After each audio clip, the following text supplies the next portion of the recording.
திமுகவினுடைய பொதுக்குழு கூட்டமானது மதுரையில் துவங்கி நடைபெற்றுக் கொண்டிருக்கிறது. இதில் முன்னதாக தீர்மானங்கள் முன்மொழியப்பட்டிருந்தன.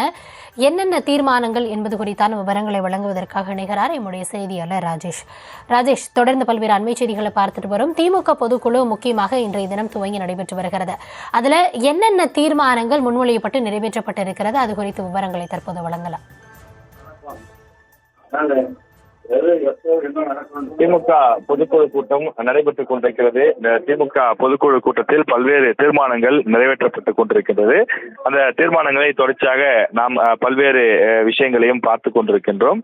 இந்த தீர்மானங்கள் பொறுத்தவரையில கலைஞருடைய பிறந்த நாள் ஜூன் 3 செம்மொழி நாளாக நாடெங்கும் கொண்டாடுவோம் என்று தீர்மானத்தை நிறைவேற்றியிருக்கிறார்கள்.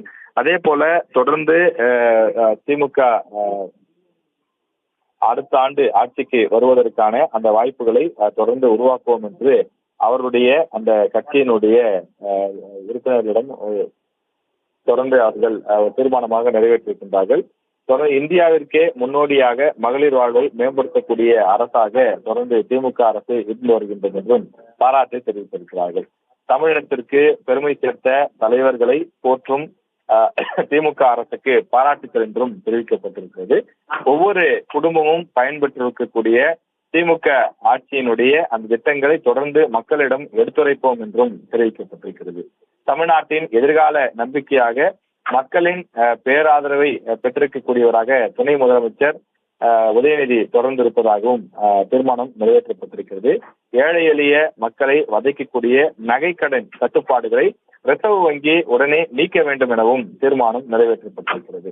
தமிழ்நாட்டிற்கு தர வேண்டிய நிதியை தர மறுக்கும் மத்திய அரசுக்கு கண்டனம் என்றும் தமிழர்களின் மொழி உணர்வுடன் விளையாடாமல் ஹிந்தி திணிப்பை கைவிட வேண்டும் எனவும் திமுக தங்களுடைய பொதுக்குழுவிலே தீர்மானத்தை நிறைவேற்றியிருக்கிறார்கள். மேலும் கீழடி ஆய்வை மறுக்கும் தமிழ் விரோத பாஜக அரசுக்கு கண்டனம் என்றும் ரயில்வே திட்டங்களில் தமிழ்நாட்டை புறக்கணிக்கக்கூடிய பாஜக அரசுக்கு கண்டனம் என்றும் தெரிவிக்கப்பட்டுள்ளது.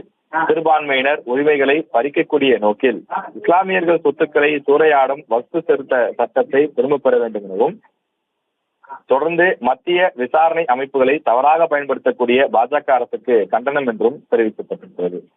பிரதமர் மோடி தலைமையிலான பாஜக ஆட்சியில் தொடரக்கூடிய அந்த அநீதிகள் என தலைப்பிட்டு பல்வேறு விஷயங்களை அவர்கள் பொதுக்குழுவிலே கண்டன தீர்மானமாக நிறைவேற்றியிருக்கிறார்கள். குறிப்பாக மீனவர்கள் நலன் காக்க கச்சத்தீவை மீட்க வேண்டும் எனவும் திமுகவினுடைய பொதுக்குழுவில் தீர்மானம் நிறைவேற்றப்பட்டிருக்கிறது. சாதிவாரி கணக்கெடுப்பை விரைவாகவும் முறையாகவும் நடத்திட திமுக பொதுக்குழுவிலே தீர்மானம் நிறைவேற்றப்பட்டிருக்கிறது.